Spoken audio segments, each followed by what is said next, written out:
Bueno, fíjese que tenemos 2.095 niños asesinados como parte del proceso de la violencia. Le cuento que esto fue de enero a noviembre del 2023.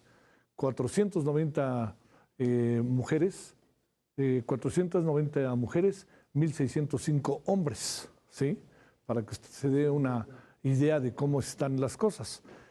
En otro tiempo le pusieron el terribilisísimo nombre, no sé si todavía se lo hayan puesto, de daños colaterales, ¿no? Y cuando se habla de daños colaterales, uno se pregunta qué significa esto. Pero aquí estamos hablando de niños que van caminando y que son balaceados, niñas, niños, adolescentes que están en su casa y de repente se meten a su casa y los matan, y niños que simplemente pues les toca esta muy horrible frase, diría yo, esta muy horrible expresión de estar en el peor lugar, en el peor momento. Bueno, hablemos de ello con Juan Martín, estamos con él para que sepamos exactamente qué es lo que está pasando. Él está en Redín. Y te saludo como siempre con mucho gusto, Juan Martín. ¿Cómo has estado? Gracias.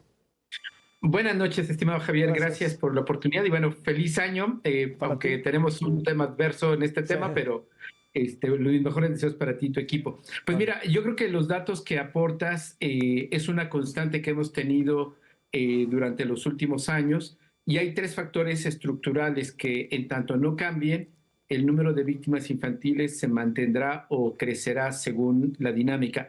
La primera, claramente, Javier, es que estamos en una guerra desde 2006, y esta guerra se traduce en militarización. Esto para el público significa que tenemos cada vez más armas y, por supuesto, más soldados legalmente establecidos, las Fuerzas Armadas, pero los paramilitares, que conocemos como grupos del crimen, sicarios o demás, y se calcula que hay 16 millones de armas ilegales circulando en territorio nacional.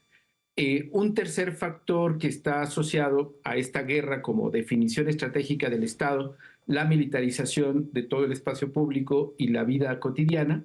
La tercera es la impunidad, Javier. Sí. Los crímenes cada vez son más impunes, ya lo eran desde el año 2000, pero a partir de 2006 se comienza con toda guerra a deteriorar las dinámicas del Estado, y siempre son las infancias, los niños, las niñas, las mujeres y los hombres jóvenes las principales víctimas en las guerras. Y en México, pues claramente se repite, y todos los datos, los indicadores nos dan cuenta de ello. Solo para hacer un comparativo, Javier, de 2000 a 2022 teníamos tasas, que es un estándar estadístico, una tasa de defunciones de 2.3, y estamos ahora en 5.9. Perdón, 3.5, disculpa, preciso, 3.5. Esto significa que creció 59%, es decir, 60% creció en la probabilidad de ser asesinado siendo niño o niña de 2000 a 2022. Oye, Juan Martín, digamos, esta condición del asesinato, de la muerte tan violenta, ¿se da fundamentalmente con temas de violencia derivado de la delincuencia organizada o tenemos un alto nivel también de violencia intrafamiliar? Ambos están presentes. Hay que recordar que la violencia es como una gota de agua en un estanque. Sí. Imaginemos así visualmente, caen gotas de agua y se van expandiendo las ondas. Entonces, ahora lo que tenemos es que esas armas que se dan en el contexto del crimen organizado ya se usan también para crímenes en los contextos de conflicto comunitario, problemas de violencia familiar y feminicidios. Las colegas de Intersecta mostraron que en una década se invirtieron los datos. Hace más de 10 años, solo 3 de los feminicidios tenían presencia de arma de fuego. 10 años después, 7 de cada 10 feminicidios son con arma de fuego. Lo mismo nos está sucediendo con las escuelas. Cada vez tenemos más reportes de presencia de armas en las escuelas. Y hay que recordar que la tercera parte de la población son niños, niñas y adolescentes. Entonces, todo lo que sucede en el país, todo les impacta de manera directa, y serán, como lo he comentado, pues las principales víctimas letales de estos crímenes. La política pública en la materia considera, Juan Martín, esta información tan brutal de 2.095 niños, niñas, adolescentes fallecidos por hechos violentos ¿O realmente es una cifra más? ¿O qué sabemos de esto, Juan Martín? No hay ninguna política pública que permita reducirlo. Esto, como sabes, ha sido una lucha de las organizaciones por mucho tiempo. Me tocó cuando fui director de Sí. Redim, pues desde 2010 hasta 2021 y después en Tejiendo Redes Infancia, desde ahora, donde ahora realizo el activismo y la defensa. Y seguimos manteniendo los diálogos con todos los actores políticos a nivel federal, estatal y municipal.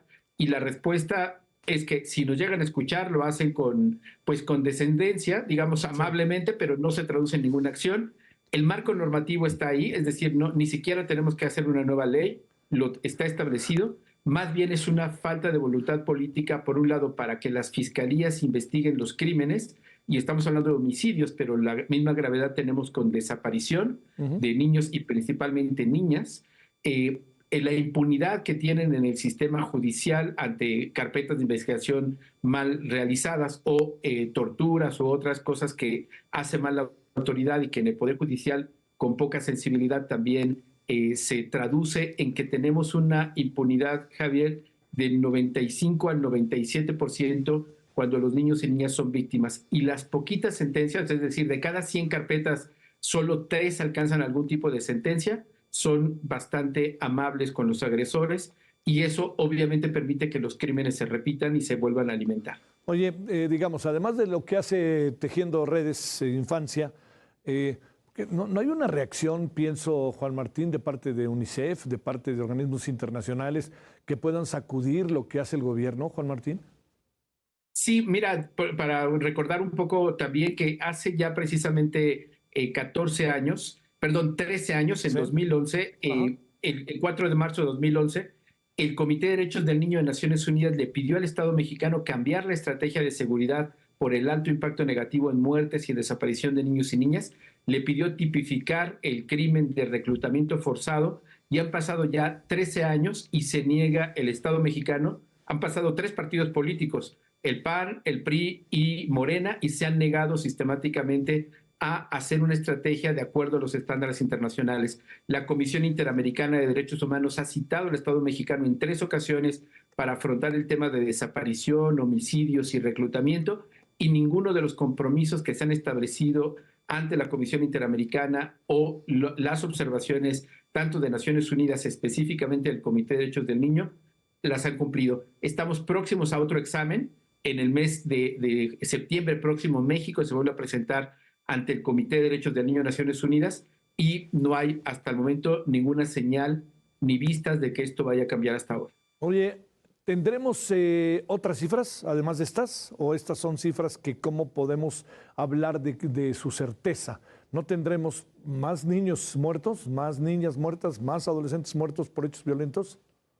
Sí, de hecho tenemos ahí un debate que hemos estado cuestionando desde hace varios años con las autoridades y es lo que coloquialmente se llama el maquillaje de cifras. Ajá. O es cambiar la tipificación. Esto lo observamos en Guanajuato. Recordemos que lleva los últimos 5 años el estado de Guanajuato siendo el que mayor homicidio tiene en general y específicamente niños y niñas, y observamos que aparentemente empezaron a tener una disminución, pero lo que hicieron fue incrementar los registros de muerte a homicidios culposos. Esto que tú comentabas al inicio de los intercambios de disparos, lo colocan como culposos. Esto en nuestra práctica nacional es que nunca se investigan y eso aparecía o mostraba reducciones en homicidios dolosos, que son los que suelen utilizar para las conferencias. Lo mismo pasó en la Ciudad de México. Recordemos que se ha señalado este maquillaje estableciendo como muertes indeterminadas de personas. Entonces, esta aparente reducción en la Ciudad de México en realidad es un maquillaje de cifras.